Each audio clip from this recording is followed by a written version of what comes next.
Welcome, welcome, welcome. How is everyone doing? It is May 28th, 2025. This is a RambleCast. I'm your host, Cody Toombs, and with me I have Corbin Davenport. Hello. So, uh, there was a holiday this week, Memorial Day. Some people got to enjoy that. Others, I'm sure, didn't. You did a little traveling, sort of. Yeah. And Good then times. I mostly slept on Monday. Oh, good So, deal. yeah. Actually, For those now that I tired. think about it, so did I. It's always that's a great way to spend a day. Uh, I'd say I don't complain about sleeping away part of a day, but it always feels a little wrong to me.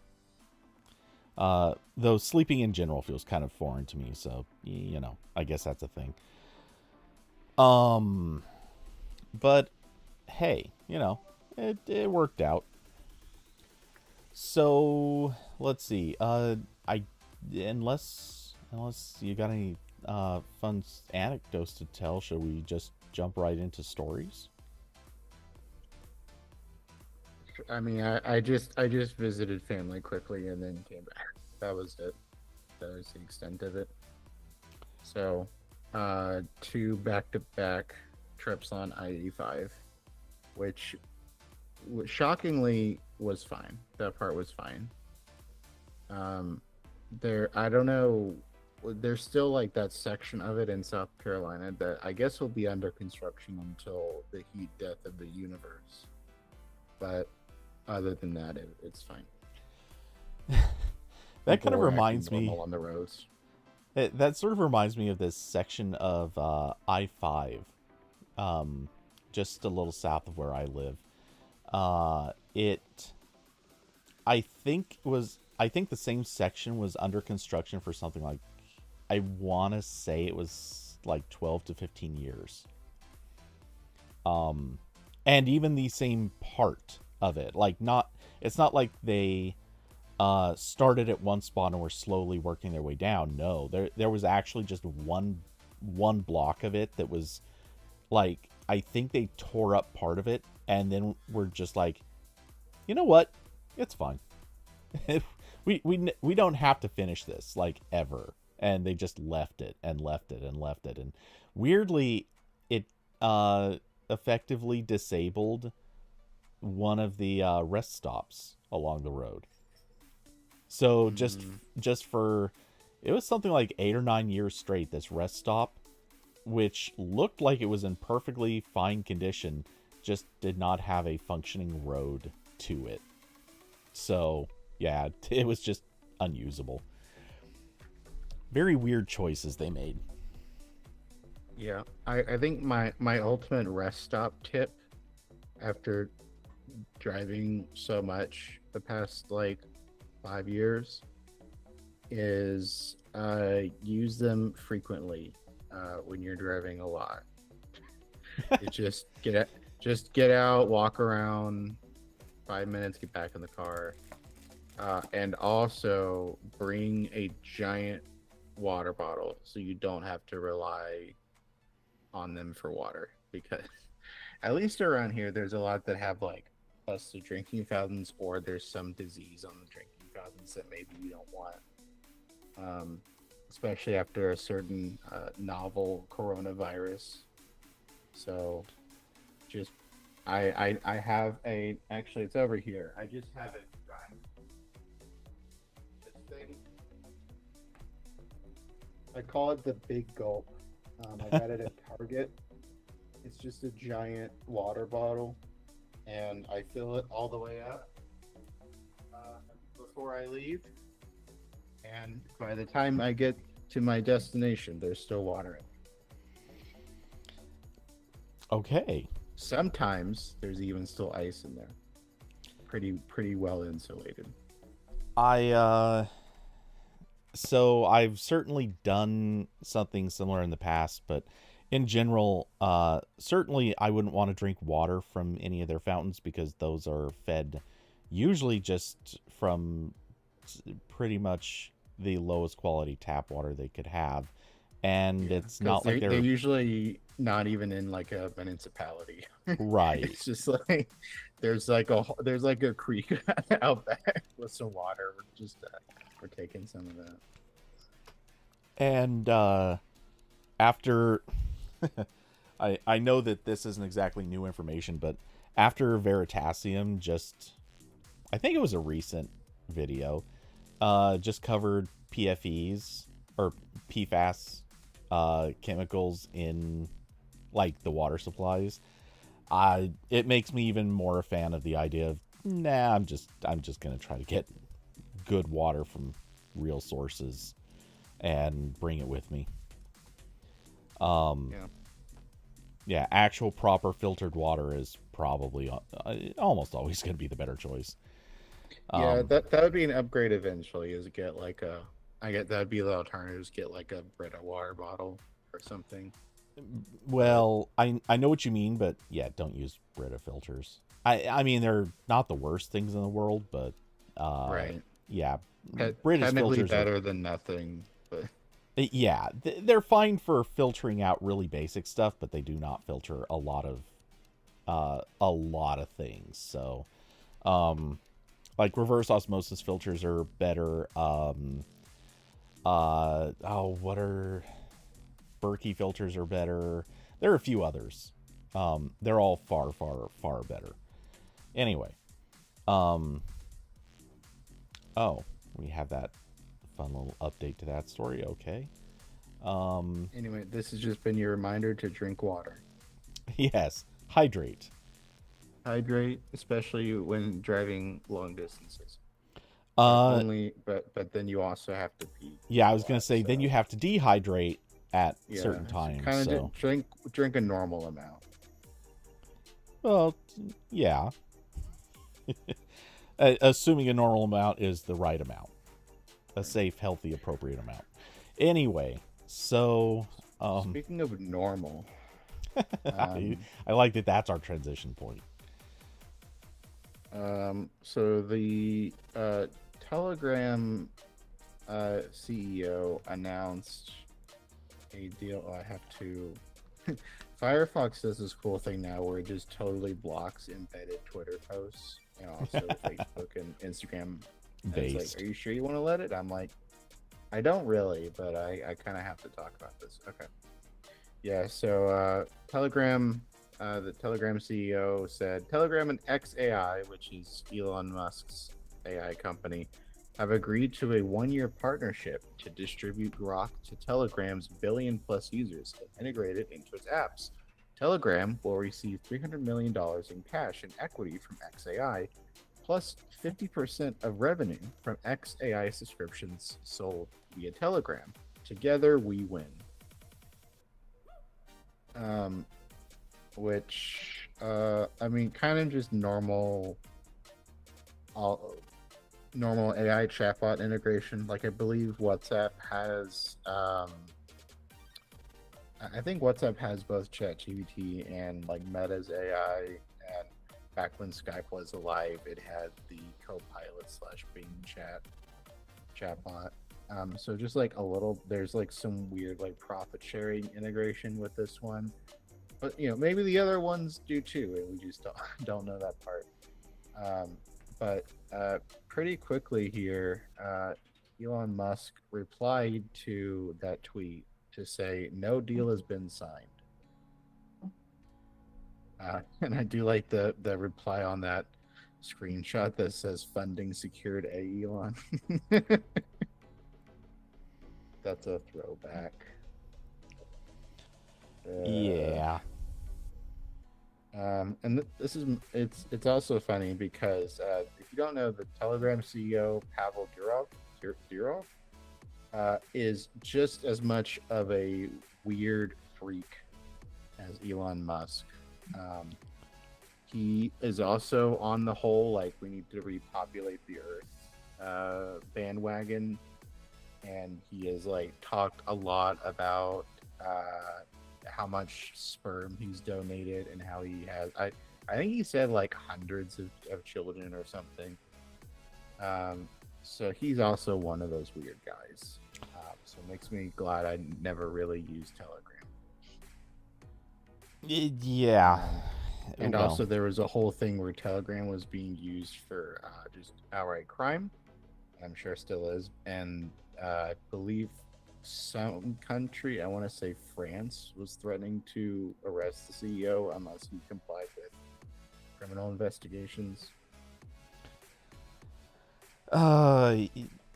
Weird thing is, I swear Telegram was also the one that actually was working with somebody to like give away messages or something, or maybe I'm misremembering who it was, but yes. On August, so there's actually a whole Wikipedia article about his arrest.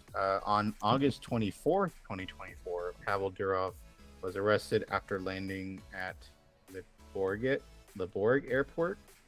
I don't speak French. The arrest was part of a preliminary investigation by the French National Judicial Police. He was indicted on 12 charges, including complicity in the distribution of, I'm not going to say this word on YouTube, and drug trafficking. And he was barred from leaving France for a while.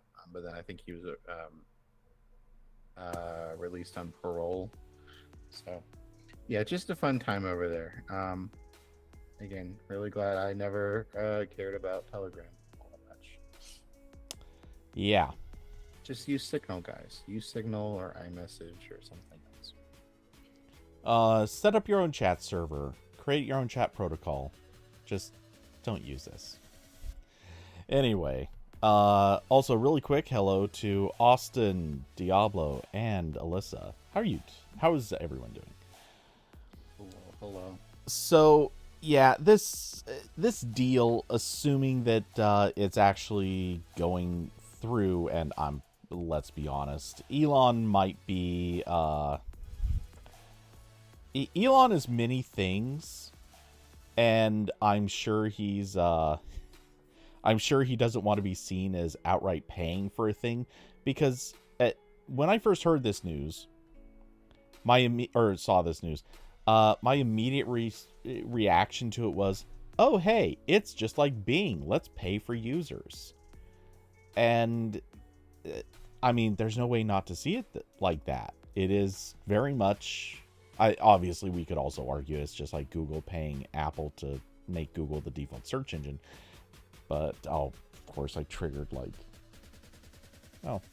that's weird. Triggered two phones, but not everything. Yeah, this does just happen all the time, but they usually don't talk openly about it. It does, but at the same time, there's something specific about Elon being thirsty and desperate, which makes this different.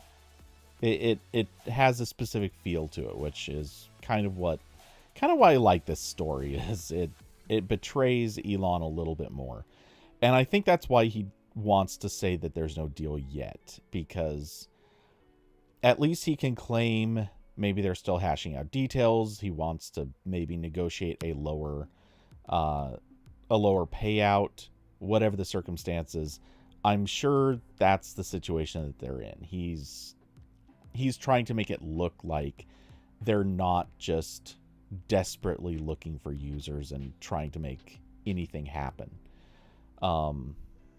So yeah, that's, I think, where this really adds up, is he's desperate again. And I would also add this, like in everything Grok related, a big part of this is probably trying to get more users for the specific purpose of harvesting more data off of what people are trying to create, or what they're asking Grok for. So, yeah, no one should use this. Also, no one should use Telegram. This is the perfect confluence of things that should just tell you, stay away from all of this. Oh, I completely forgot. Also, remember when Telegram put like Nazi shit in one of their blog posts? I completely forgot about this. I would be joking if I said which time, but then it occurs to me, I think that's actually a valid question. Didn't this happen multiple times? I only remember it happening one time. They put like a Nazi like code word in. God, I'm trying to Google it, but like nothing's. Oh I, God. I'm trying different search queries because Google search is useless. I put in Telegram Nazi code word, and it just brought up results for the Zimmerman Telegram, and I was like, yeah, I guess that's technically what I was searching. Although that was World War One, so they weren't Nazis yet.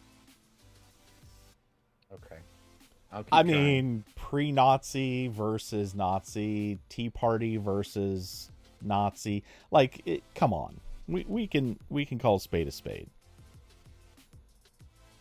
Okay, yeah, I did find screenshots of it a while ago. They had some blog posts about like an unrelated thing, and they had the number. There's this. Actually, I'll put this in the YouTube chat if anyone cares.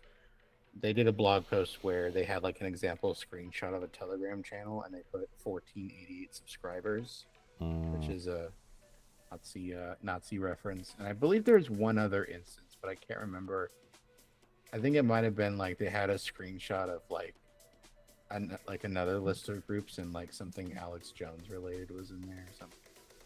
Anyway, all these guys are weirdos. You should do your best to stay away. And I clicked on that tweet to see if there was a follow up. And he did say to Elon Musk, true, agreed in principle, but formalities are pending, which is not how you do announcements. You usually, get the announcement first and then announce it. I can help Telegram with their messaging if they need help. I also won't put Nazi code words in the blog post. To be fair, it's saying that that's not how you do announcements in the same context with Elon Musk, who basically said, hey, do people think I should buy Twitter? Became his announcement that oh, by the way, I already own 9% of the company. Come on. We're already past the point of jumping the shark with this guy. I also again, just because this is Twitter now, like half the replies are people asking Grok. There's a Grok, is this true? Here.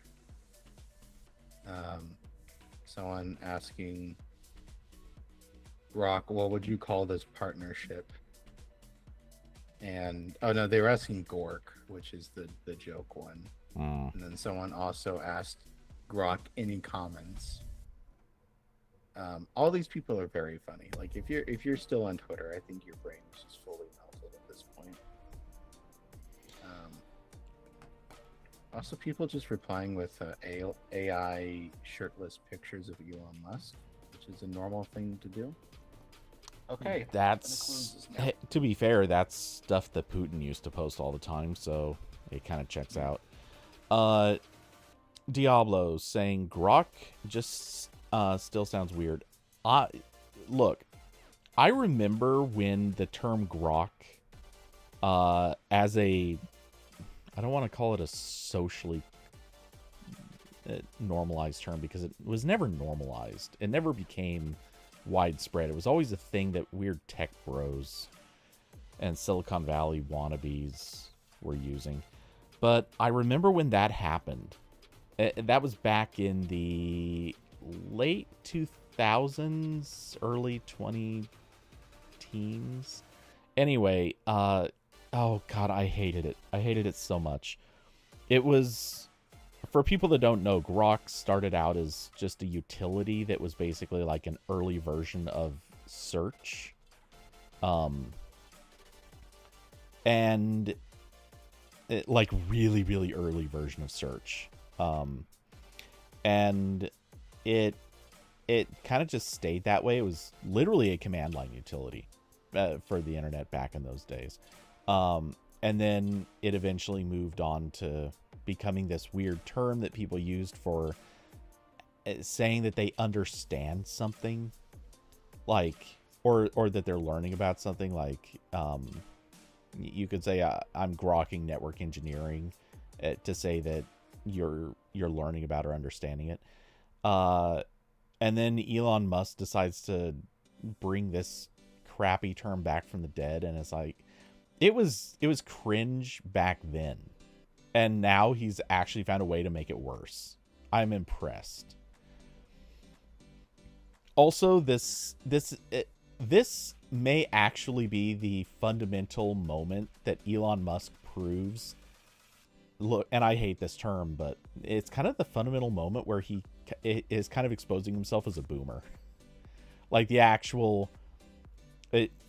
again, I hate this term. I hate calling anyone a boomer, but in this one instance, I'm going to say kind of fits, because he thinks it's a cool thing that he's doing using this ancient term. And it's like, you sound like someone's dad now. Yeah. It's a dad joke that doesn't land.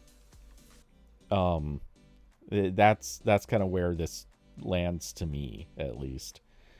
But hey, here we are. The old man with hair plugs made a bad joke, and he won't let it go.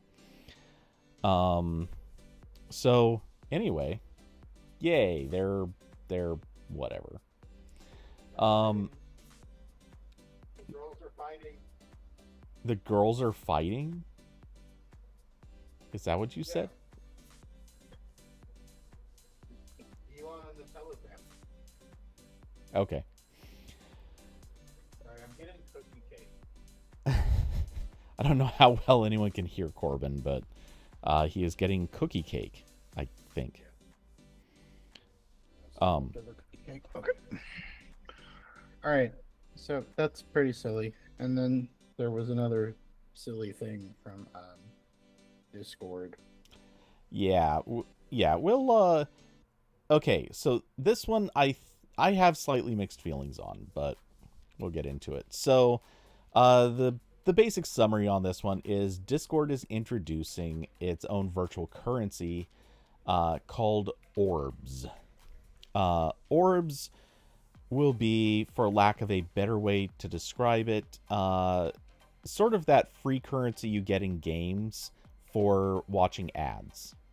And that's essentially exactly what it is here. You watch any sort of ad and they pay you out in orbs. Orbs will then be redeemable for whatever. It's things that you could redeem in Discord, which includes, I assume probably the most popular option will be Nitro credits. You can also use it to buy like profile cosmetics, presumably maybe like spend it in maybe some of their games. I don't know if that's a thing. But pretty much wherever they have a space where you can spend some sort of currency, presumably orbs will be a thing that you can use in place of that currency, or to get that currency, or whatever. And so far, I don't think that they've mentioned anything about being able to buy orbs. It's just a thing that they'll pay you out for watching ads. Of course, we've already seen that ad platform coming to life as, those things where you watch a video for a little bit and it gives you like an animated profile aura or a like special icon or anything like that. Yeah, that's what they've been doing so far with their ad platform, and then now this will presumably give advertisers other options. So instead of coming up with their own custom graphics and whatever, instead they could just give you orbs, and you can spend them however you like. In a way, I like this idea. In a way, I hate this idea. I kind of don't love that Discord is going deeper down the rabbit hole for sort of the classic, hey, let's just give people more advertising, and that's the way that we make money. But at the same time, I know Discord also has to make money, so I'm not totally hating on that as a reality. I like the idea that it's optional still. And I kind of like the idea to an extent that this gives brands the ability to just say, hey, we have an ad. We don't want to like try to get people to watch our ad by, let's just make up a scenario and say Coca-Cola wants people to watch a Coke ad. They don't have to come up with like a profile or whatever those are called, the animated things. They don't have to come up with a thing where a Coke can dances out in front of your profile picture, because nobody would use that. Instead, they just say, yeah, we'll pay people some orbs, and that's it. So I like that aspect of it.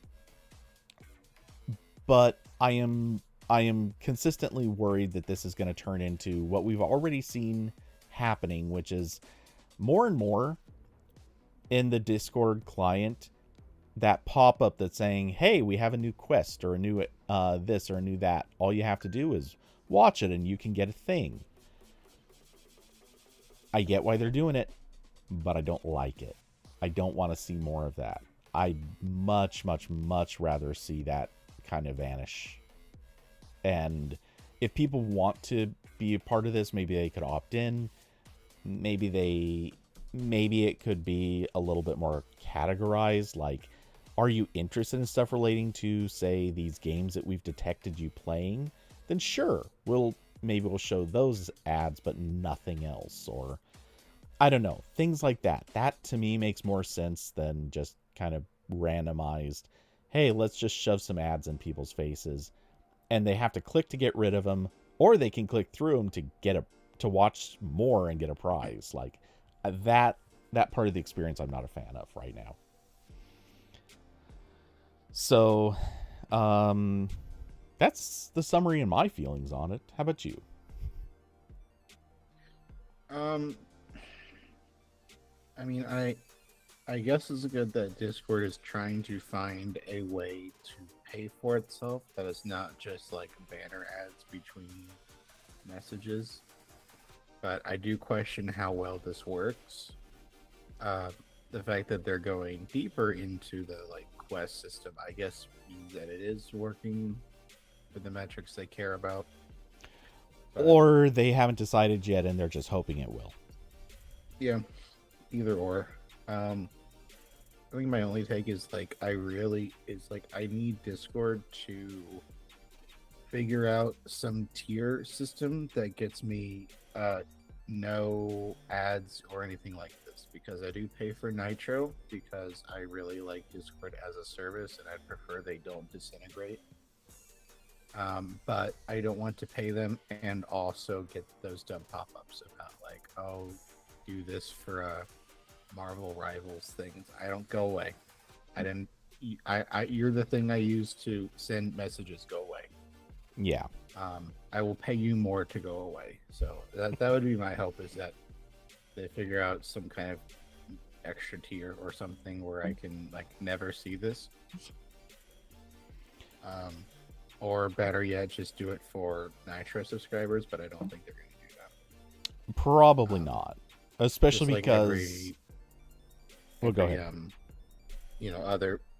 I think whenever, like, back before it got ruined, I think Twitter tried a thing where they were going to do limited ads if you paid. I don't think it was ever no ads, and obviously that's what a lot of streaming services do, is they just tone it down a lot if you pay them. Mm-hmm. So I'd like some option there, but other than that, it's whatever. Yeah, so I'm inclined to say one of the biggest reasons I think they're not going to go to no ads for Nitro users is specifically because of the part where they mention in their blog post, let's see, just to find the actual bit.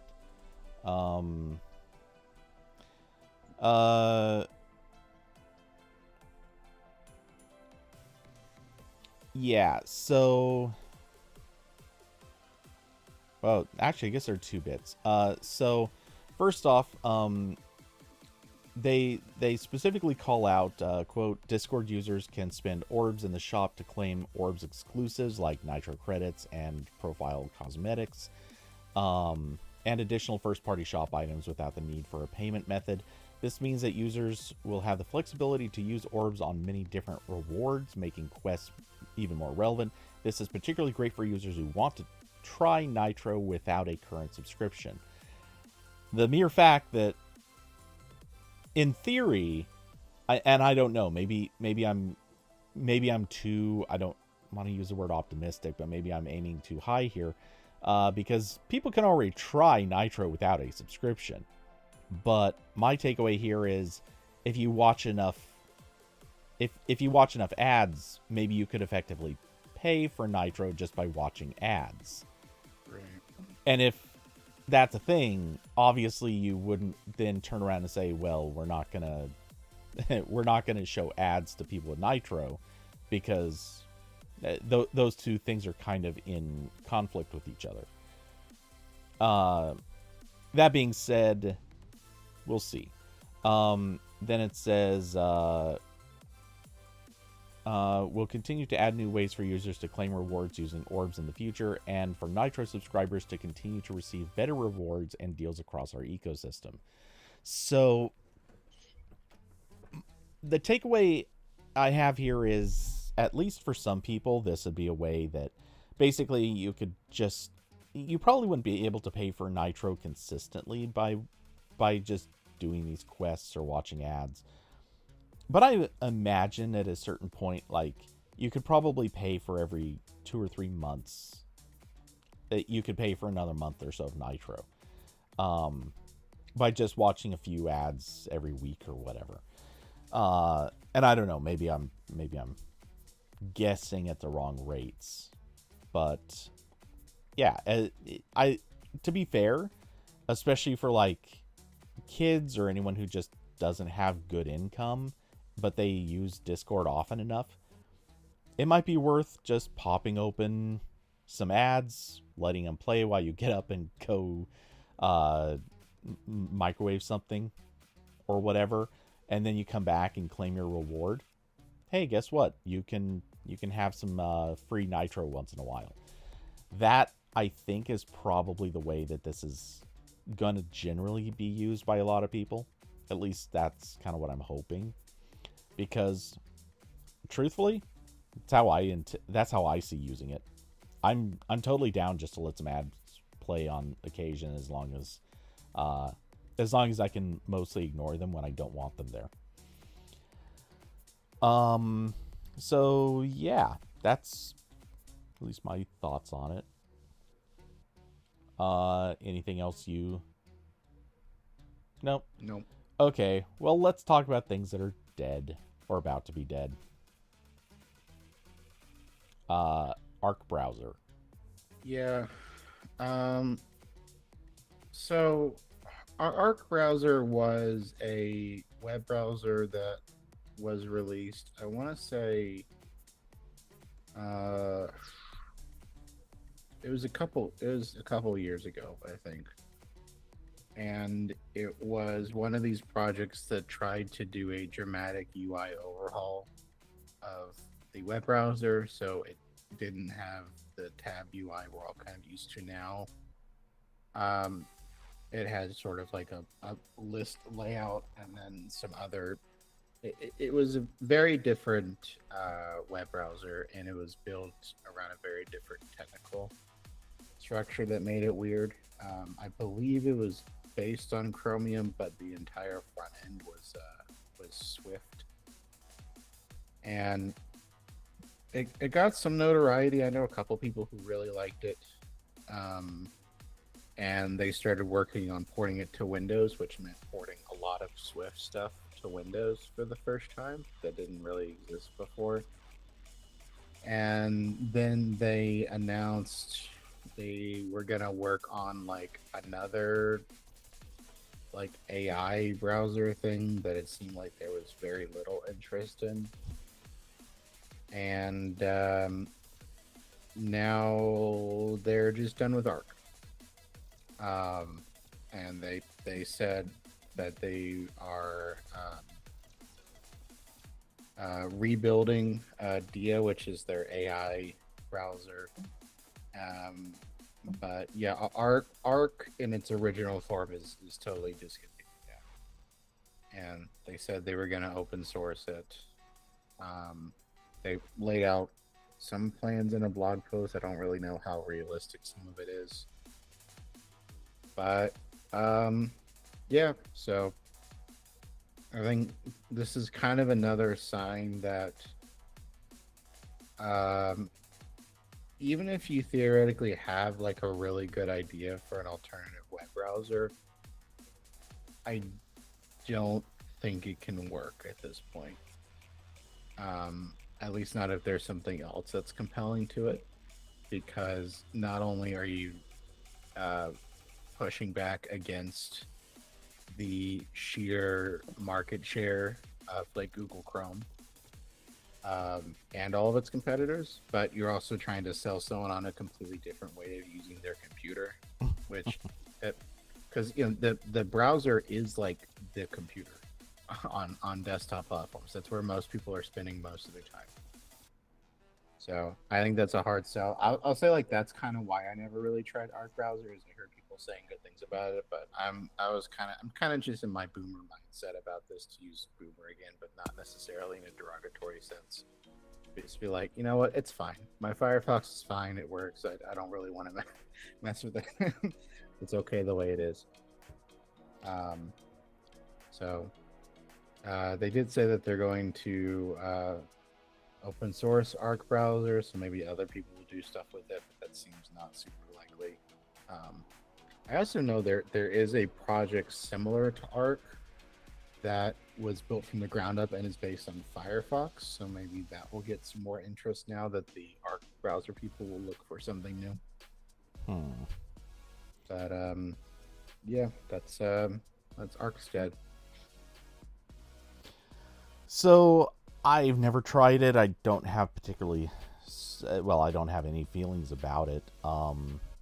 I at one point I did at least look at like screenshots, and I remember thinking that it seemed like it would work okay for a couple of specific use case scenarios, but by and large it just seemed like the majority of what we do, it didn't really seem like a good use of screen real estate. So yeah, I lost any interest, or it prevented me from having any interest, I guess.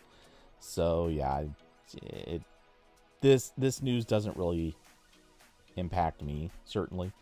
I'll agree. I'll say I guess I'm kind of sad to see that at least a project that was trying something different didn't succeed.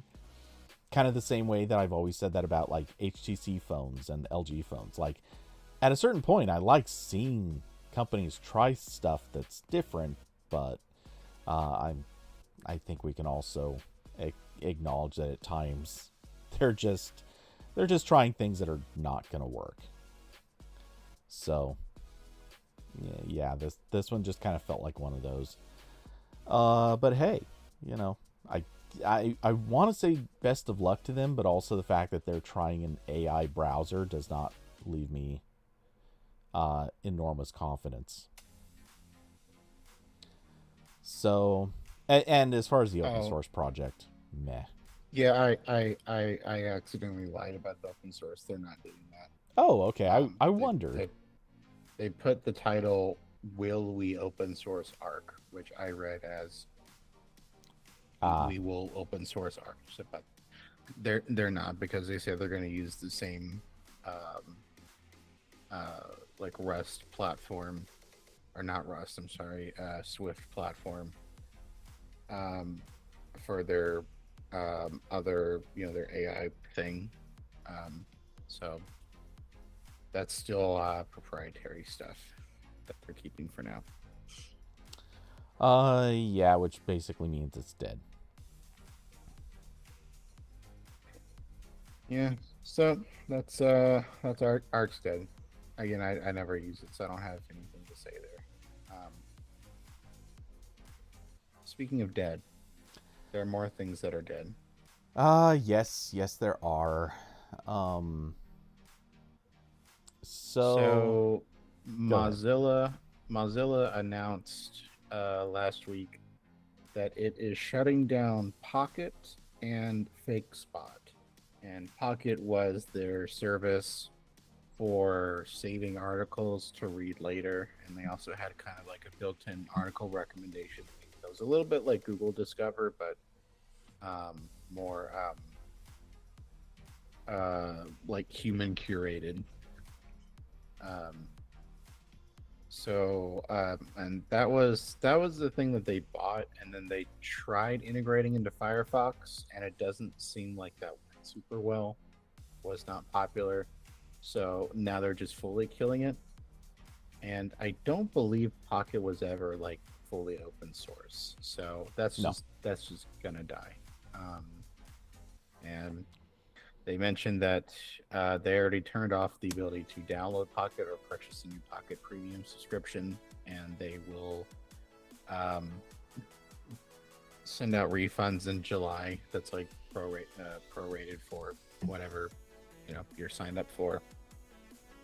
And then a couple months after that, they'll shut down the APIs, and you can still export your data until I believe it's October. So yeah, October 8th, 2025, you can export your data, and then they will permanently delete it. And then also shutting down Fake Spot effective July 1st, 2025, which is their service for checking if Amazon reviews or Amazon reviews for product are legitimate, like not mass spam articles, reviews. And that one is kind of especially silly because they basically just bought Fake Spy. I put the TechCrunch article in here, but they bought Fake Spot in May 2023. So it has been 2 years, and it was relatively popular before then, and I still use it sometimes. And also supports Amazon, Yelp, TripAdvisor, and a couple other sites. I know they were experimenting with some browser level integration with that, like a little fake spot panel would come up when you went to an Amazon page, but I guess that wasn't well received. Um, and I don't know how much they paid for fake spot that wasn't public. I don't know, when did they buy Pocket? Oh, that was so many years ago. I want to say 2017. yeah. I was just gonna guess that. They did not. I don't think they said how much it was back then either. But yeah, and they basically just said that like they're shutting these down to focus on. They said Firefox is the only browser not backed by a billionaire, which is oddly specific, and our independence shapes everything we build. This independence allows us to prioritize building products and tools which shape the future of the internet for the better, and it means we have to be intentional about where we invest our time and resources so we can make the biggest impact. And like I'd be fine with this if they were like, okay, Pocket and FixSpot are not worth the engineering hours. Let's put those guys back on Firefox. But I'm pretty sure they're not going to do that. I'm pretty sure this will just be they'll make those people work on like some AI nonsense that no one wants, or like some other weird product. Because this is what Mozilla does. They are perpetually Charlie Brown missing the football. Like all anyone wants them to do is just keep improving Firefox. But the past like I don't know, two decades, like they've been trying to find alternative means of generating revenue, and it's just resulted in project after project after project that doesn't work out. Um, and this is two more to add to the list, and it's really frustrating. Especially when like they just started some weird like AI project incubator that's getting like a couple million in funding last year, I think. So it's like I don't know. I Mozilla frustrates me to no end because I want them to succeed. And again, I like Firefox and I like a lot of what they do. I like Indian, which I don't think they fully own now. I think it's kind of its own independent org now, but you know, they do a lot of good stuff, and I wish they would continue to stay alive. But they keep like, again, they just keep spending time and resources on stupid stuff. Yeah. And I will say also, Pocket to me seemed like one of their better chances at a successful Firefox adjacent product. Like I think that's very different than like we're doing random VR stuff, or we're investing a couple million to like this AI project. Um, but it didn't work out that way. Um. Yeah. So now, regarding shutting down Pocket, I have a feeling that this was probably one of those situations where progressively people are having just less use for Pocket. Um, not that it's not that the usefulness has gone away. It's just there are other ways to accomplish the same stuff. In many instances, bookmarks are honestly just sufficient. You don't necessarily have to use something like this. Um, I think some sites have also been building more and more so that they kind of interfere with the ability to just harvest the articles, usually sans ads, and or they're injecting the ads in, and people, you know, if you have the ads built in, then Pocket is less useful to you. Um, so yeah, my hunch is Pocket probably just wasn't as functional or useful to people as it used to be. Um, Fake Spot, I feel like there might be a bit of a different story there. Maybe. I've wondered ever since I heard about this news, part of me wondered, is there maybe a legal issue here? Maybe they bought it, realized, hey, or well, maybe Amazon kind of came back around to him and said, like, hey, we were okay with it when it was this tiny little company that nobody cared about, but now if it's you guys and you're going to be putting it in your browser, like that's kind of not cool with us, or something to that effect. I don't know. I'm just spitballing possibilities, but I could kind of see Mozilla having acquired the company and then something coming up, either legal or maybe a cost issue. I don't know, but something must have come up that basically revealed, oh yes, Fake Spot is just not a thing that you can make work, so just close it down now. A best guess. Yeah, I don't know.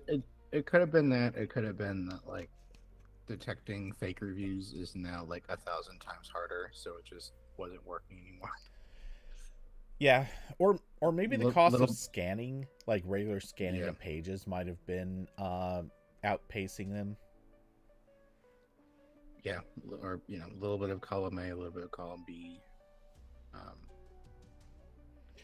The To me, the sad thing is that like as far as Pocket goes, I don't care.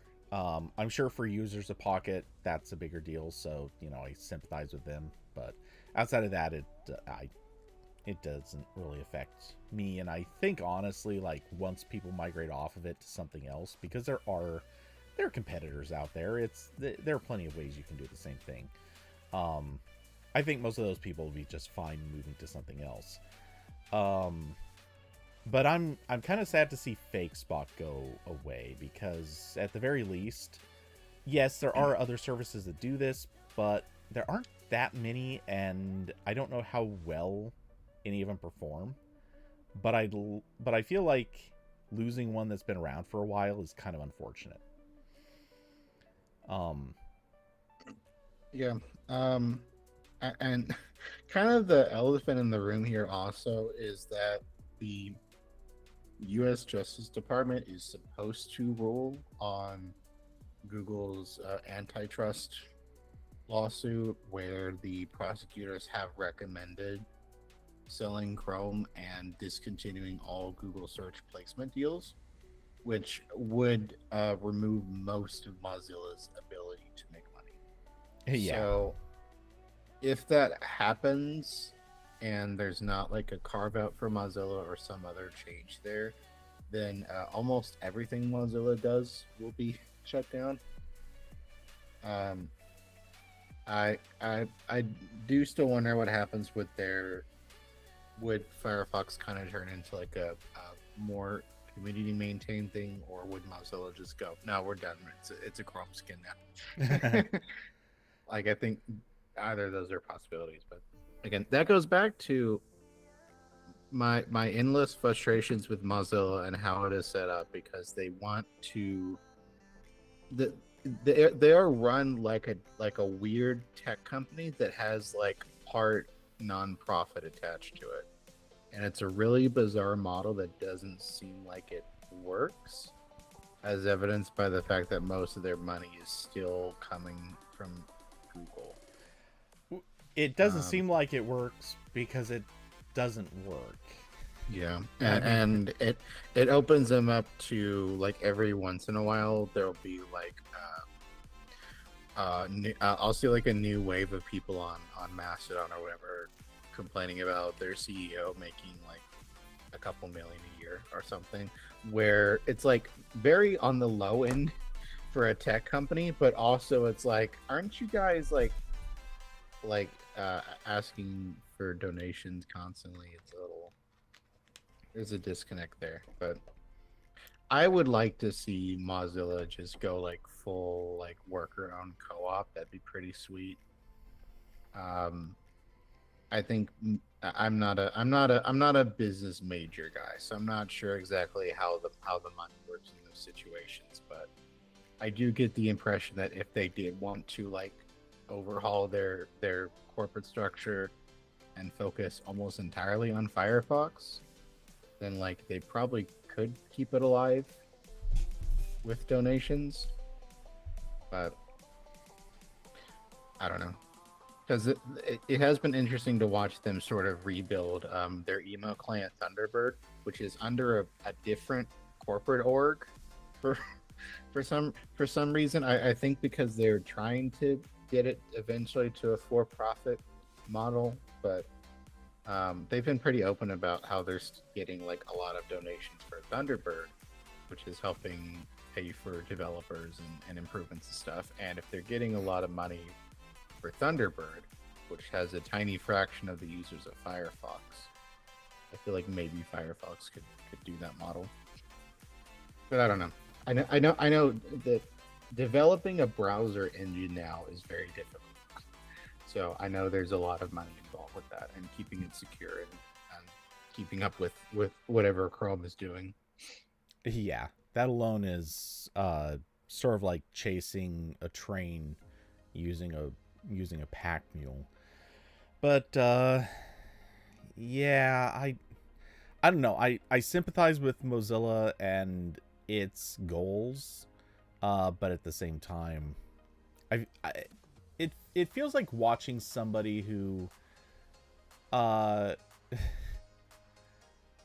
best way I can think to describe this, it sort of feels like watching somebody who is trying to do charity from like the ground. You know, like going door to door, knocking on doors, saying, "Hey, would you like to donate $1 to whatever purpose?" And literally nobody wants to pay. No one wants to support it. Like people feel like supporting it, but they don't. They don't. um, and then you know, they're battling so far uphill, and if they just spent their time differently, they could they could accomplish a lot more, be a lot more successful with it, and you just know that they're kind of wasting their time the way they're going about things now. So yeah, again, like I don't really care about seeing Pocket going under. Fake Spot, I think that's a shame. Some of their other projects, I kind of think they should have killed a long time ago, and there's some that, obviously we want to see them keep going, but I don't know how long that's going to be tenable. Yeah. So yeah, that's what's going on with Mozilla. Again, we'll see what happens with the a lawsuit, because that's going to be very interesting no matter what happens there. Yeah, it's so weird how Mozilla's fate is hinging on a lawsuit that has absolutely nothing to do with Mozilla. Yeah. Well, okay, maybe not nothing to do with Mozilla, but very little. They're like a smaller component of it, and yeah, the weird like double think that has been going on, where so much of their identity and business model has been criticizing Google and Meta and the larger tech surveillance state, and then they're in court being like, please don't be that mean to Google. You can be a little bit mean, but we really need them to keep paying us. Yeah. I know this is just like one of those cases of like, no ethical consumption or capitalism. Like this is just kind of the deal they make so they can keep going. But it is weird. It is always weird to watch. And I guess speaking of the law, Yes. Apple is still breaking it, allegedly. Well, I don't think it's alleged, technically, because the EU is just saying outright, we have the DMA, the Digital Markets Act. You, Apple, are still not in compliance with it, and therefore we've ruled you're on a deadline, or we're gonna start punishing you more. That's the situation that we're in. So for the extremely brief like summary of this thing, because I don't think we want to go back through all of it.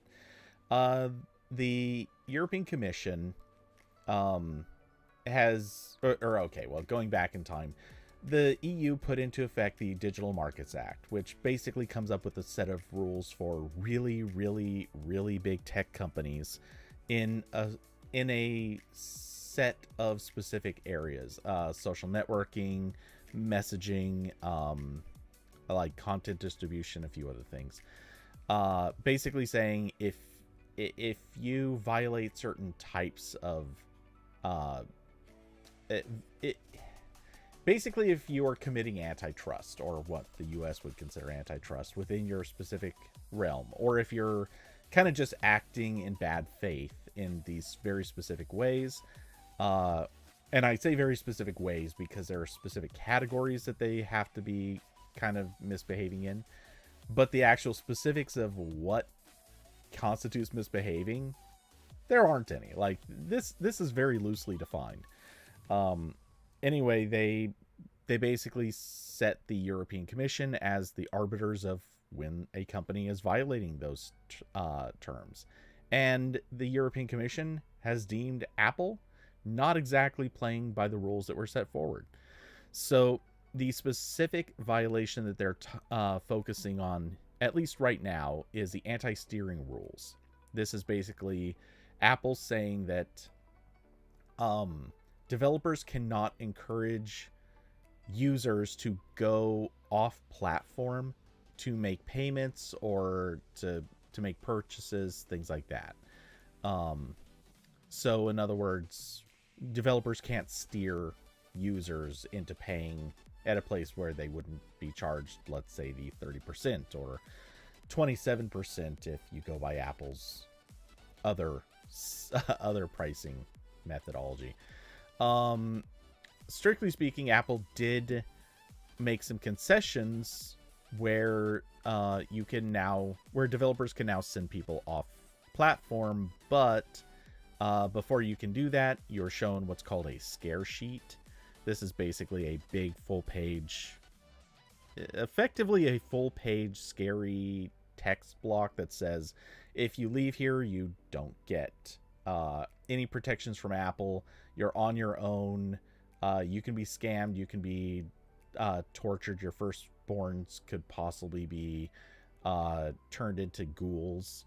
And we're not talking the old school like ghouls from like literature. We're talking the Fallout ghouls that are basically just immortal humans that are just really messed up from nuclear exposure.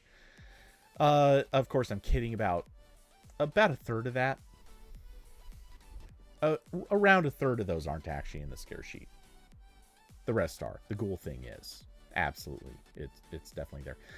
But anyway, yeah, so this is the situation, and the EU is basically set to fine Apple an indefinite amount, but what they're saying is it could go as high as 5% of their daily global revenue. So,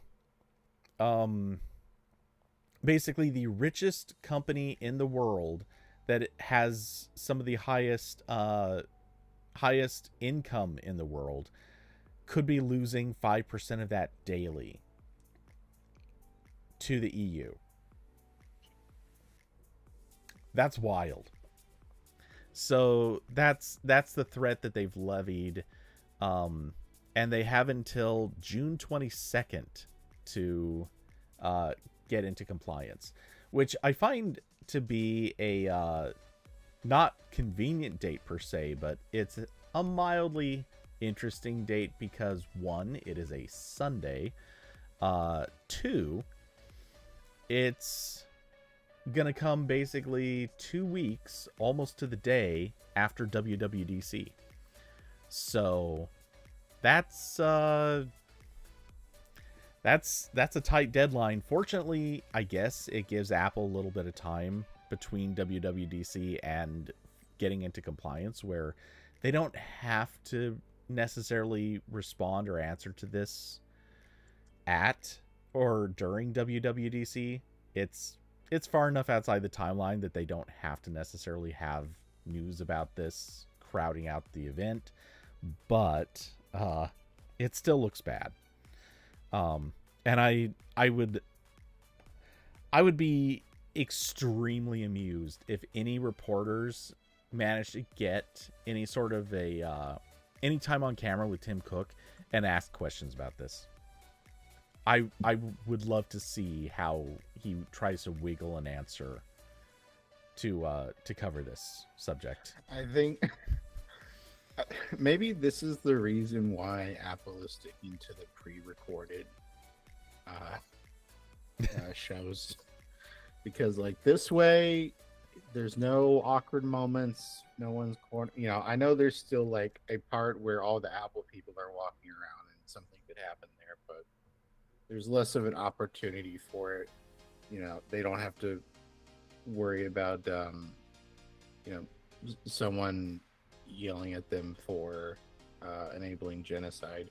Although I don't know if Apple, that would be an issue for Apple, because they're not, unless they're like selling phone size, which is possible.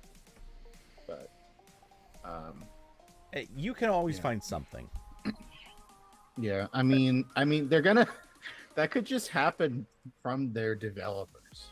If you get enough of like the small indie app developers together, like I'm sure a lot of them would like to scream at Tim Apple over shit like this.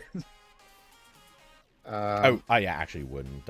I'm a lot less involved in this, but I think over the years developers have been more than justified in getting outraged at Apple over the 30% tax. Yeah, and I love this. Engadget has a little quote from Apple that Apple gave to 9 to 5 Mac, and Apple says, "There's nothing in the 70-page decision released today that justifies the European Commission's targeted actions against Apple, which threaten the privacy and security of our users in Europe, and sorry, and force us to give away our technology for free."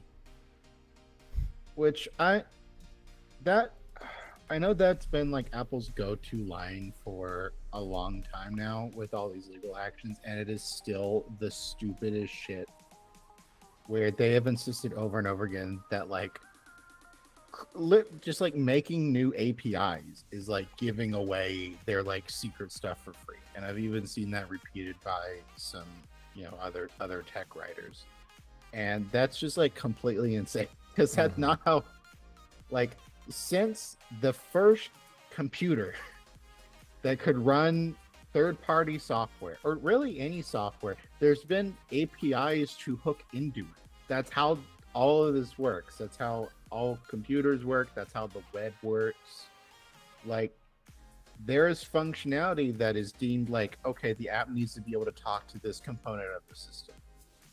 And to see Apple repeatedly rephrase that as like, oh, we're giving you that for free. So, you don't have, developers should have to pay, I guess, to write their own battery optimization code or like set up their whole notification infrastructure or all these other things that like is just normal platform stuff.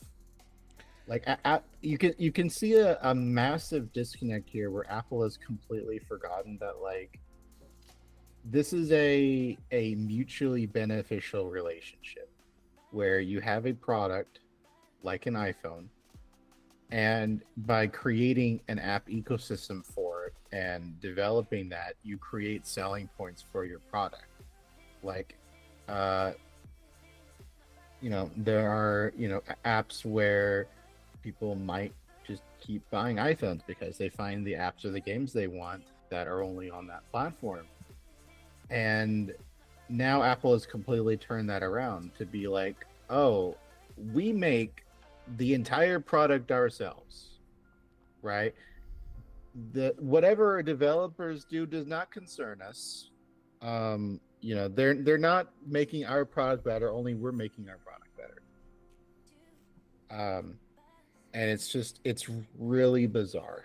And they're clearly doing it because they can, right? Just because the iPhone has so much market share now that ignoring it is detrimental to a tech company making anything that needs to have a mobile app, right? Like, I know there's some things you could get away with just having a web app, but not everything.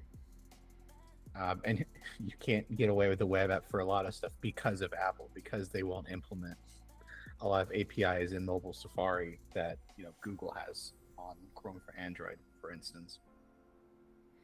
And it's just really incredible to keep seeing them go back to that line, as if it's not just transparent greed. It's pretty incredible. So I feel obligated to point out there was actually a point in history where not exclusively certain, or not universally, but most of the like the ability to write software for a piece of hardware, to I guess the easiest way to say this is there was a point in history where APIs weren't necessarily free. A lot of hardware there's you actually had to pay for licenses in order to build software for it, or you had to at the very least you had to pay for any of the build tools that would be used in order to create the software, and not in sort of a broad way where like, oh, this company made an IDE and woohoo, or an IDE and a compiler, we're paying them for their work. It wasn't like that. It was very literally like the hardware manufacturer put something out and basically said, do you want to make something for this? Okay, you're going to pay us for that license, or you're going to pay us for the code we created on for our own hardware. Um, Right. that's definitely been a thing. It was for actually quite a few years, and Apple certainly, I believe, did engage with that as a business pattern for a while. Um, Yeah, I don't know if Xcode was ever paid products, but I know they made like other similar box software for software development. Um, but yeah, I mean, like there's always been some paid tools for development, and there is a difference between the APIs they provide that have a recurring cost, but uh, there, there's a difference there when that's the only option. Like Apple will go on and on about how, oh, we're providing such a great service for free by hosting the payment systems. But then it's like, okay, well, if you say it's such a big deal, we just won't use it. And then Apple's like, up. No, you won't. So it's very dumb, and they keep saying that, and it makes me feel all sorts of things every time. okay, wow. So this is not what I expected at all. Um, so apparently Xcode was a paid product, but uh, this is kind of weird. So it was a paid product through version 4 or until version 4.1. And the cost on it, this is so weird, was $4.99. For whatever reason, they decided they wanted to charge people $5 to be able to build apps. And very notably, this is when iOS existed. So if you wanted it, like if you became a registered Mac developer, then you could get Xcode for free as part of that $99 a year thing. So it's not free, but it's free, whatever.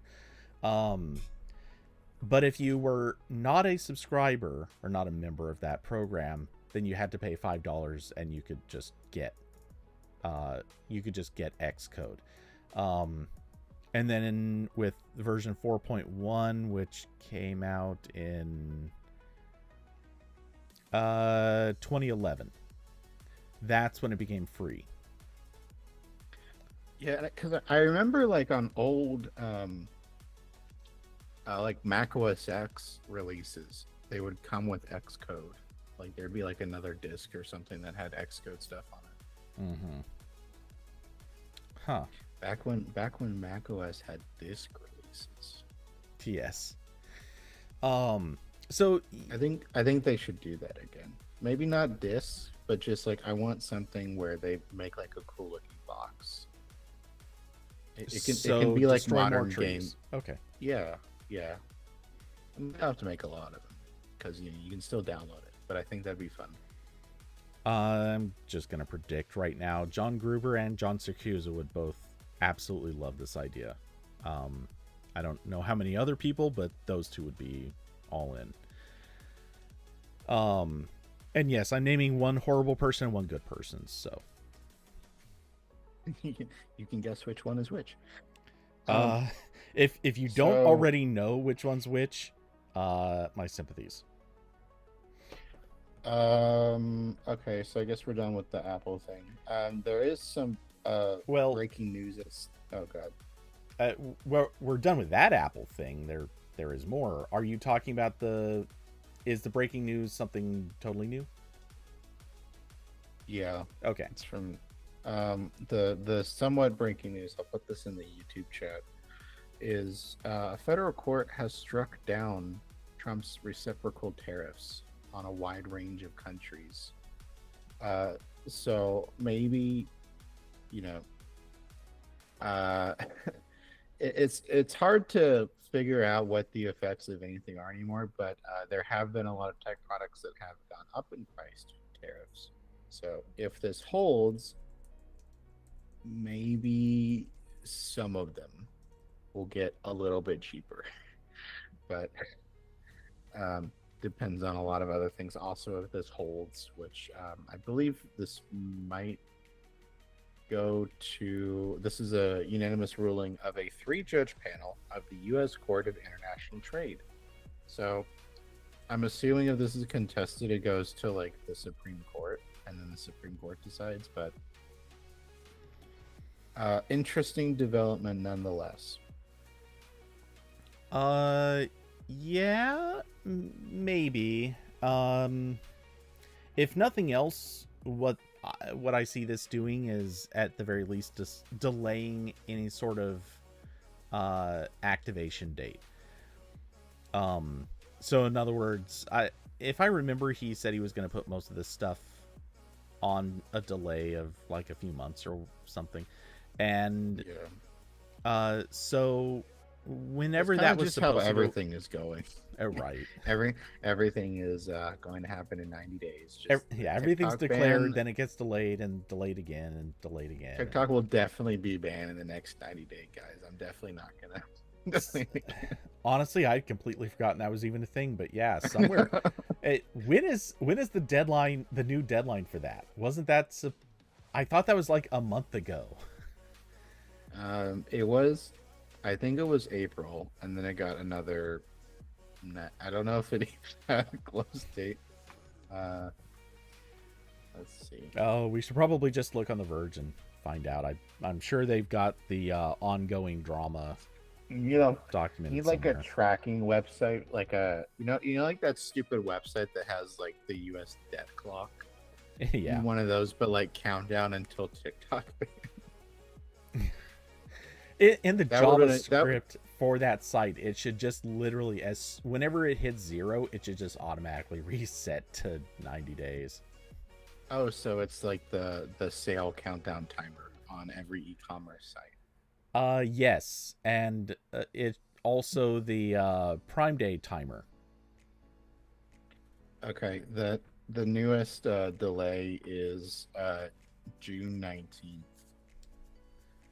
As of an executive order from April, so we got a month.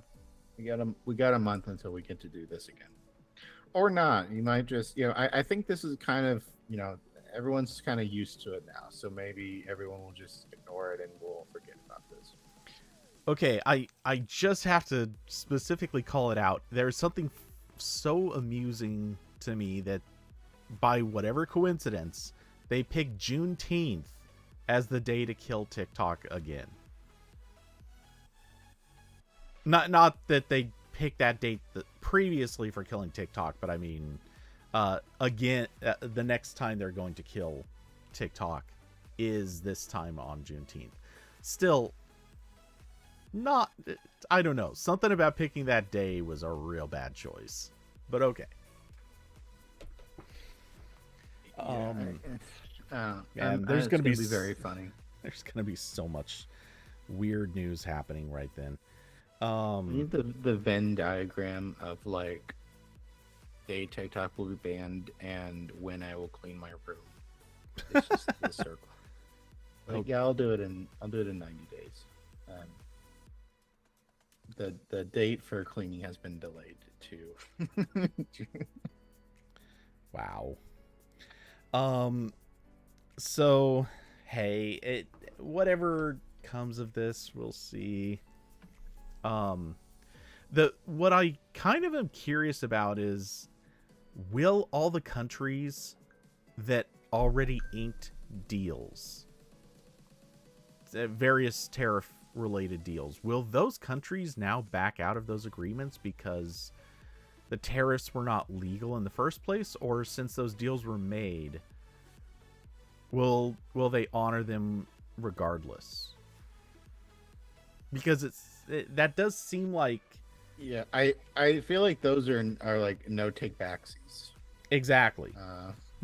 Yeah, the deals were made regardless of. You already signed it, sucker. Yeah, kind of. So yeah, my rough lean on that is we're probably going to get, well, whatever. It I'm sure the tariffs are going to go up one way or the other. Um or at least for some of the places. Strictly speaking, because the reciprocal tariffs were not actually reciprocal, I could also imagine there just being a scenario where uh, Trump just has to say, "Okay, fine, then one by one, here's each of the countries that we're gonna put a tariff on. They're not reciprocal, haha." Like, and then what's the court gonna do? Just like, oh, okay, well, fine, because now they're kind of legitimate things. We can't say anything. I don't know. This is all gonna get so stupid. Yep. So we'll see what happens with that. Congrats to everyone who owns stock in a U.S. company. A little boost for tomorrow. Oh, I just saw this line down near the bottom. The court also ordered that the tariffs the Trump administration collected so far be vacated. So they have to pay back all the already collected tariffs. That's going to be a big windfall for some of these companies. And that's going to, oh God, that's going to cost so much. This administration has lost more money. Well, no, I mean, you're not considering the fact that Trump's entire government and business dealings have been a core foundation of it has been not being paying people. So maybe they won't pay them. They'll just be like, "Oops, we already spent the money." Sorry, we already spent that on the military parade. What are you talking about? We installed a bunch of gold toilets. That, how else would you spend the money? Gosh, that's just that obvious. I got one. They were just kind of handing them out. Yeah. It was like the new COVID checks. You just get gold toilets. Yes. So yeah, the final thing, and unless we get any new breaking news, I assume we're done with this one. Yep. Okay. The final thing, again, unless we come up with something new, we already have rumors. Well, we've had plenty of rumors, but we have the biggest rumors coming for WWDC coming in 2 weeks, or about 2 weeks. That is going to be a couple of things relating to all of Apple's major operating systems. They're going to get new version numbers. And no, I know that's perfectly obvious. They were already going to get new version numbers, but this time they've decided to pull a Microsoft and change those version numbers to be based on the year. So much like Microsoft went from Windows 3.1 to Windows 95, iOS is going to be going from 18 to reportedly 26. So very notably, where apparently Apple's not going to be doing this based on what year the actual OS comes out. Instead, they're going to be doing it for the following year, kind of the same way cars do. So, it's going to be like car comes out in, say, 2020. They say it's the model year 2021. Anyway, so yeah, that is apparently what Apple's planning. They're going to be doing it across all the major operating systems. So it's iOS, iPadOS, which is iOS. Stop calling it iPadOS, you clowns. That never should have been a thing. Also, macOS, tvOS, and watchOS, which also tvOS and watchOS are also iOS, you clowns. Just use the... Anyway. I should be nicer. This is dumb. I don't like this. I think the only operating system that should be using year-based version system is Ubuntu, and I can't explain why, but that just feels right. This doesn't, especially because Ubuntu also does, they do month and year and month versioning based on the month. So like this year's release was 25.04 because it came out in April of well, I said 2024, didn't I? I meant 2025. But I presumably Apple won't do that. So they'll just do Mac OS 26.1, but that won't be January's release. That'll just be, oh, we got a point one to ship out. So I don't know. It seems silly. I don't care that even though I have several Apple products, I don't know what iOS version we're on. I don't want to know because of this. It's still dumb. That's fair. Okay, so I agree on the logic that it's probably going to get like 0.1 releases that are just, it doesn't matter when the year or what month it is, they're just going to be like 0.1 releases. I also think that's fine. In part because there's this whole weird thing people have about semantic versioning where they object to having 2 digits in the second place.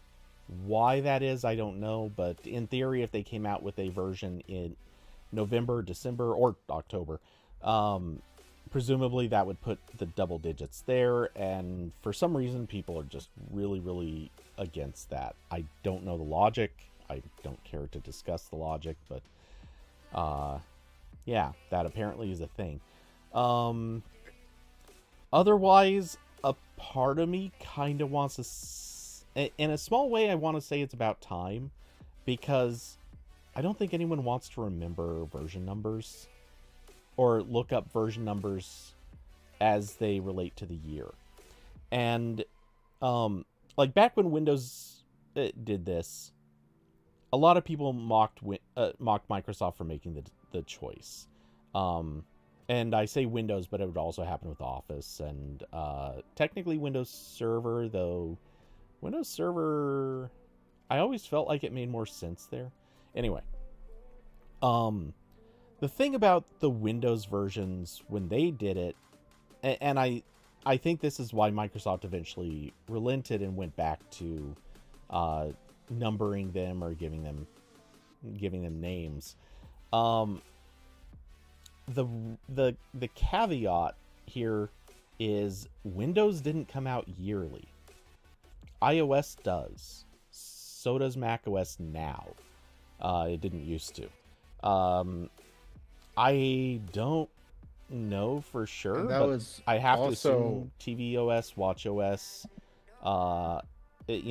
basically all of their major operating systems do now have yearly releases, because it's basically just macOS and iOS is split into a dozen different flavors.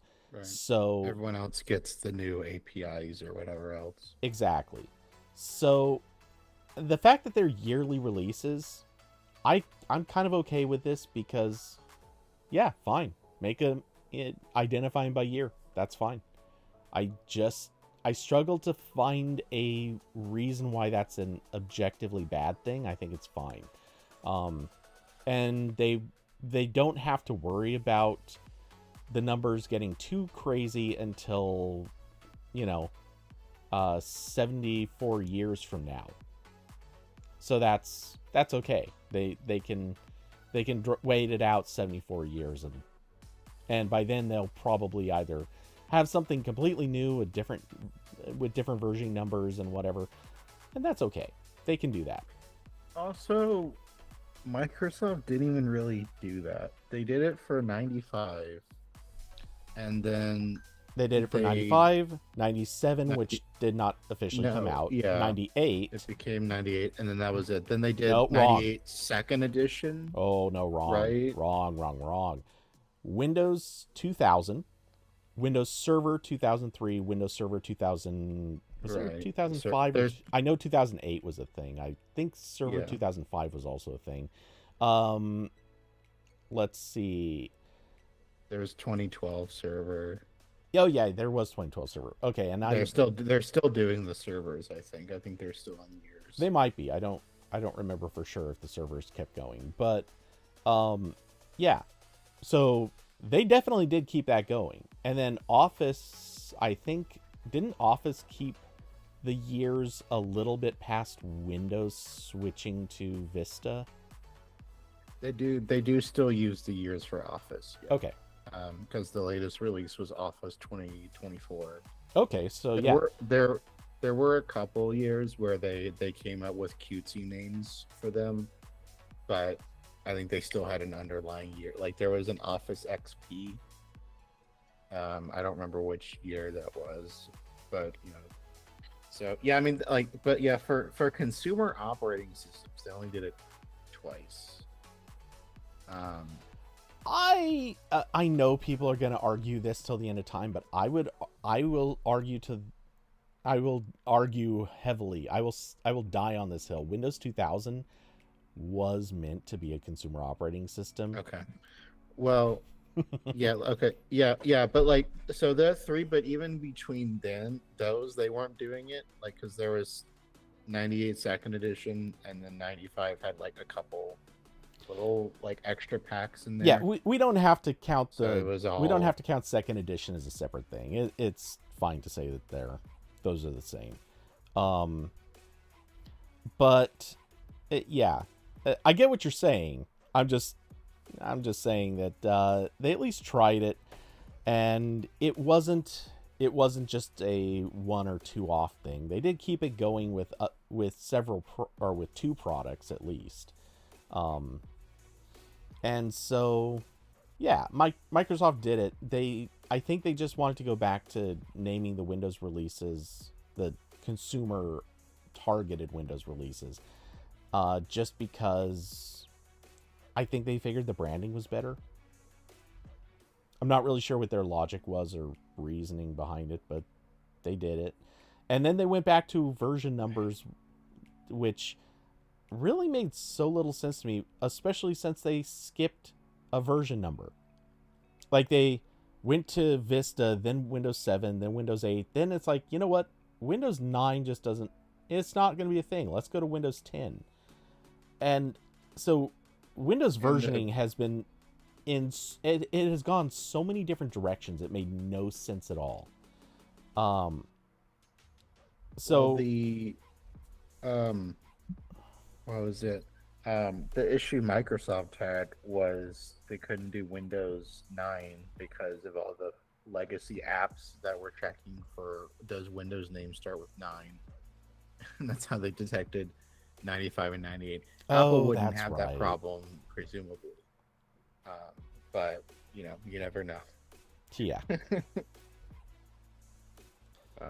I don't like it. Doesn't feel right. Only feels right when Ubuntu does it. No one else is allowed to do it. And Well, I'll say it again. I'm generally on board with this just because I like the convenience of not having to remember different or look up. I don't want to have to look up what year did a certain version come out. If I can even remember like what thing happened with what version, or if I can remember what thing happened in what year, I can now pretty safely just guess at the version number, and that'll be an easy solution to it. So I like that. This is just easier, especially since it also brings in line, which this I think was already their mistake, but the mere fact that they had let's see, it was iPad OS 19, tvOS 19, watchOS 12, visionOS 3, and iOS was also 19, or would have been 19.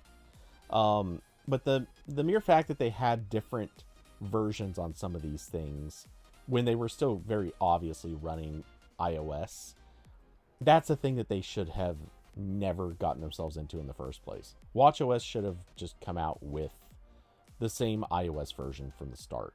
visionOS should have too. Simple as that. You know, and at this stage, Android does that. Android has it right. They don't try to hide the fact that each of the different versions or platform variants, they don't hide that those are definitely still running Android and the same Android version. They may not release new Android versions for each platform, but they at least don't try to hide what version it's running. I don't like it. This is the second thing today I'll be a boomer about.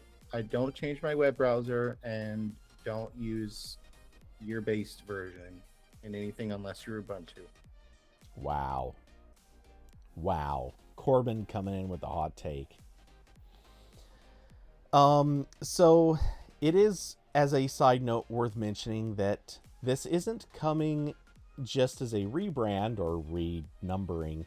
This is also part of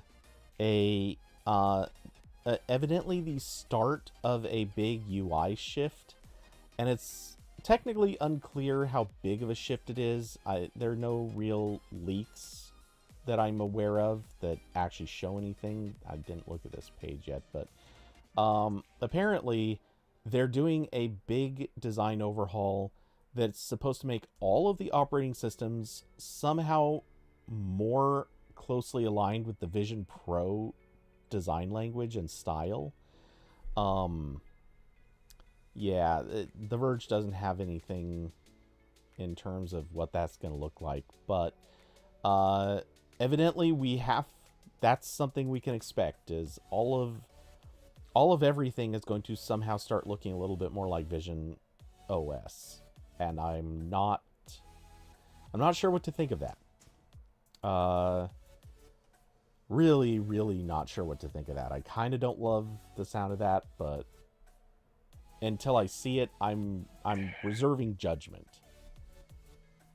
Yeah, I don't know either, because I've not extensively used Vision OS. My main concern there would just be that I think when you start using more of that sort of frosted glass design, contrast becomes a huge issue, where it becomes difficult to see text on a background that is not a solid color. So I don't know if they're going to have that issue or not. But yeah, that would be my main thing, I guess. But we'll see. Yeah. I'm not going to sacrifice it. Well, actually, I was going to say I'm not going to sacrifice any of my devices to the beta gods, but I think I can virtualize Mac OS in Parallels. I think they added support for that.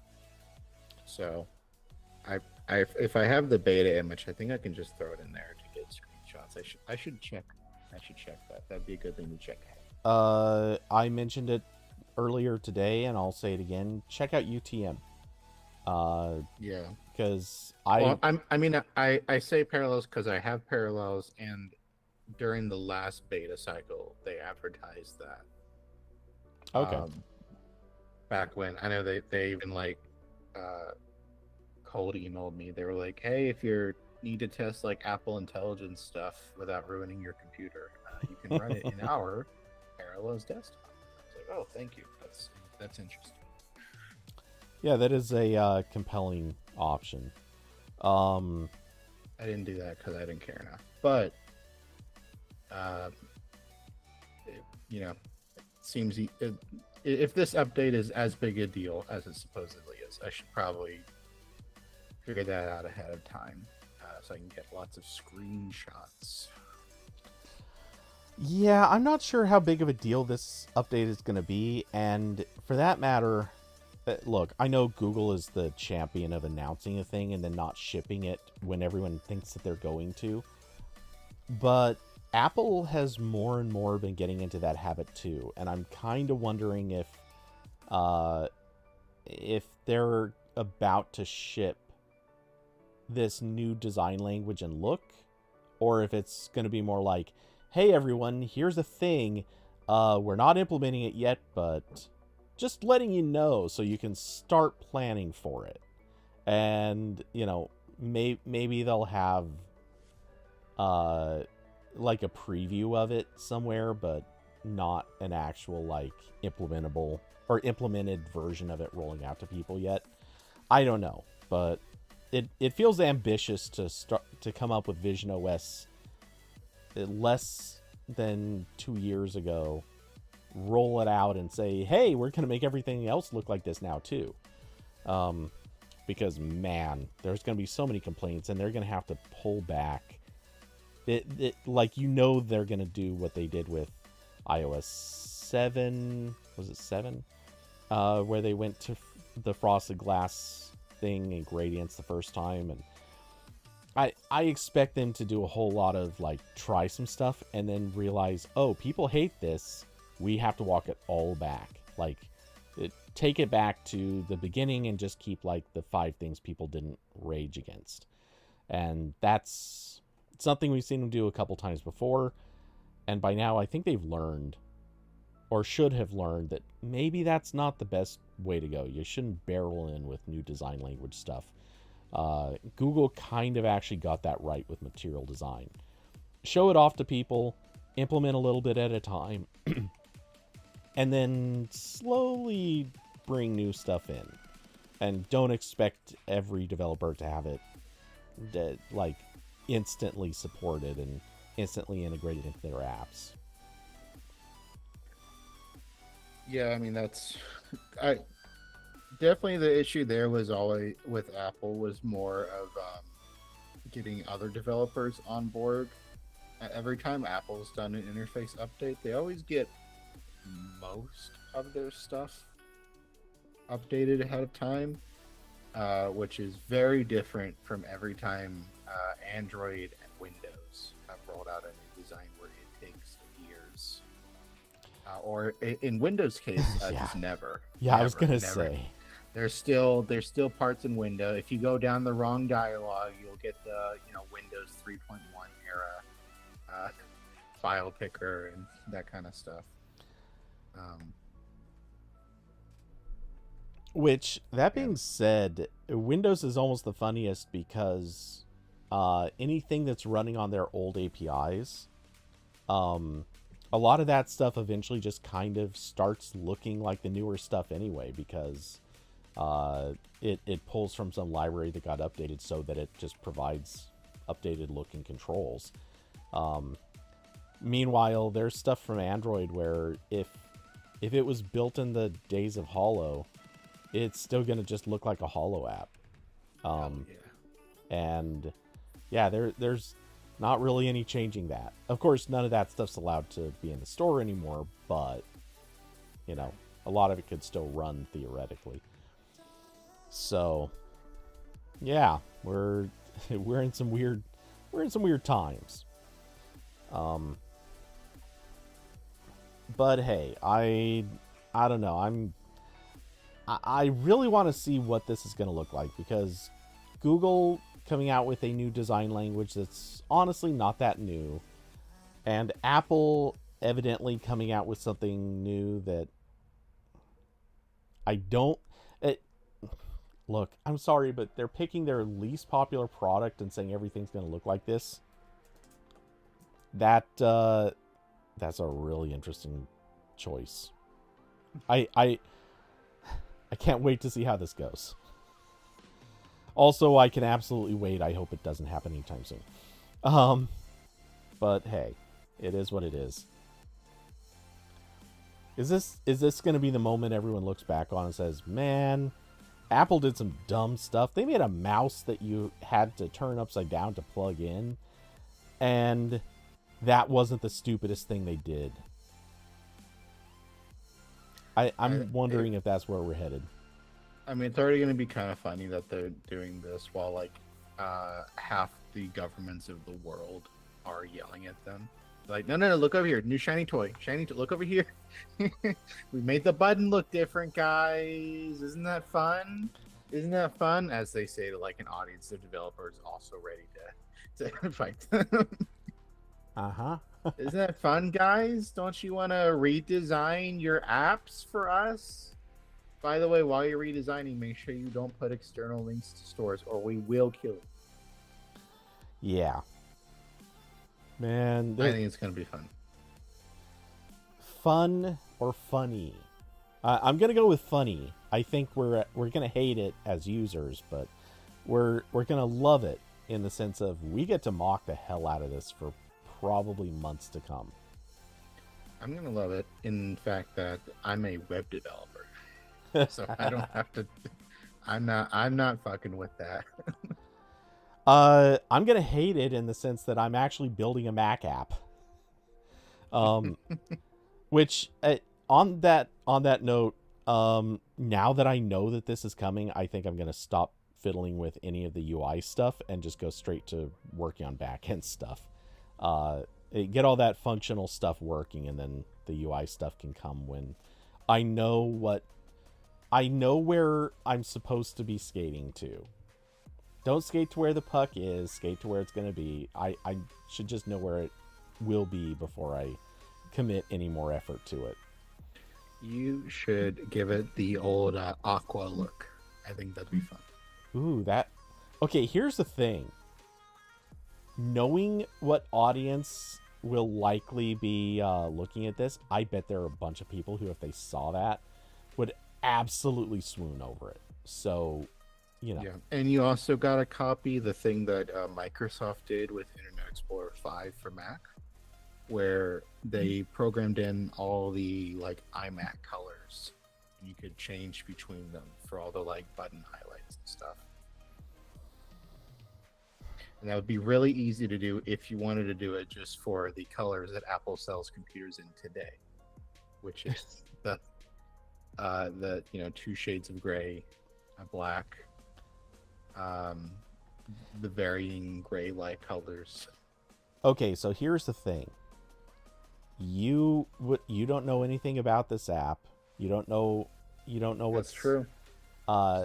Literally, this is true. Corbin doesn't have any idea what I'm building. That's definitely true. I know nothing. But I'm not doing a bit. There actually is part of the interface where, as crazy and amusing as it is, some of this stuff could actually be a thing. It might actually make sense to do what you're talking about. Sort of. Of course, everything I say makes sense to do. I don't know what's surprising about this. There is that. Oh boy. And with that, we all need a drink. Yes, I'm almost done with my vitamin water here. Yes, so now you can head over and get a rum and coke. But anyway. So, yeah, I believe that's the end of our topics for now. Is there anything is there any breaking news that we should discuss before we continue, or before we go?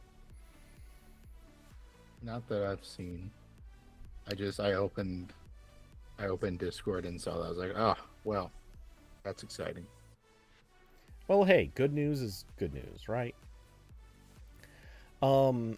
Okay, so well, with that, in that case, is there anything you'd like to pitch before we go? Send people to Spacebar, maybe? Yeah, I'll put this in the YouTube chat. I published an article about Moonbase Alpha, which was that video game that NASA made that became a meme. This was one of the first Tech Tales episodes, but I converted it into an article. Because I've been meaning to do that with more Tech Tales episodes, but I've just been lazy about it. So, there you go, another article. If you don't like audio things, I think this also might have been back before like I knew how to audio edit. So this is maybe a more enjoyable format than the original audio. But yeah. Fair enough. Okay. So let's see. As for me, I am getting closer to having some long form videos going up, but that's still to come. Let's see. Otherwise, I will be streaming this weekend. Pretty sure I'm switching to morning schedule. I say morning schedule because for me it'll be morning. For everyone else who is East Coast, it will be basically noon to about 3. For me, that's 9 to noon. Let's see. Um, and yeah, I'll be playing Overwatch, maybe some Rivals. We'll see what happens. And then next week, of course, we will be back for a RambleCast where we were going to do our WWDC pre-show. As if we didn't just do it, we're gonna do more of it. Well, I don't know what we'll talk about, but presumably that'll be a thing. Carson, yes, I will be watching. I'm pretty sure I'll be watching Last of Us Season 2, Episode 2 tonight. So, yeah. Conversation, if anyone wants to talk spoilers or whatever. Conversation is very slowly catching up with the threads that Carson created as he was watching it, and I was massively lagging behind. Yeah, so that'll be going on in Discord. Otherwise, I don't think I have anything else to say. So, huge thanks to Carson, Austin, David, Diablo, and Alyssa for being supporters of the channel. If anyone would like to support the channel, links down below to Cash App, Streamlabs, and Patreon. I will be working on, I swear by this, I will actually be trying to work on some extra stuff for supporters of the channel very soon. I don't know what yet. I know a couple of things, but those are... Beanie merch, come on. I've been waiting for the beanie merch. I'm lying, by the way. I don't usually like hats. They make me sweaty. Oh, actually, no joke. That's why I bought this one. This is a really thin hemp beanie, and wearing this thing adds like a degree of heat. I swear. Okay. It's so wildly breathable. It's crazy. Otherwise, yeah, I'm not generally a big fan of hats either. But you know, when you don't get haircuts for months at a time, and then you're cutting your own hair when you do, quite frankly, yeah, the hats are a good solution. It's beanie time. Yeah. So never know, beanie merch maybe on the horizon someday. But anyway, with that, just also, if you're making merch, please never put anything I say on the merch, because there's gonna be I'm sure I've said a lot of dumb stuff that doesn't need to be in print. Okay, you know what? Including that. Damn you! I was just gonna say that is absolutely going to be the first beanie. It's gonna have the quote, "I've said a lot of dumb stuff that doesn't need to be in print." My please don't put it in print shirt is creating a lot of questions answered by my please don't put it in print. Okay, what if I said I would split the proceeds with you? No. Because admit it, I've said a lot of dumb stuff that doesn't need to be in print. That could sell. Like, that is actually a good line. That wouldn't be fine. I could give clearance for that one. Just nothing else. Okay, we'll work out the details at some point. Honestly, I actually kind of really want to make that one. I think a lot of people would love it. But anyway, so with that, we are going to depart. So thanks everyone for coming by. And not enough factories to print. Oh, I bet we could find them. It's just not a lot of factories doing actual good quality stuff. Which, by the way, if I ever do merch, I swear by this, I will not use the cheap junk that everybody uses. I hate the idea of people buying anything that's like 25, 30, 40 bucks. And it's like, oh, if you wash it once, it's destroyed. Like, no. Yeah, there's a lot of shirts like that. I need to. I'll check who made. When I went to the Qualcomm AI event last year, I did get a Qualcomm AI shirt, and unfortunately, that was another shirt where I was like, okay, give me the XL because I'm assuming it will shrink. It didn't shrink, so now it's just a really big shirt. But it is really comfortable, so I need to check who made that up. But there should be a lot of factories opening up in America soon. I'm sure there'll be a couple of shirt ones. I'm sure we can find one. Oh yeah, Yeah, there This is will be so we're, many of them. we're bringing back industry because the other time we made shirts in America went really well and didn't totally wasn't a deadly disaster. Uh yes, among all the other things that we've made in this country.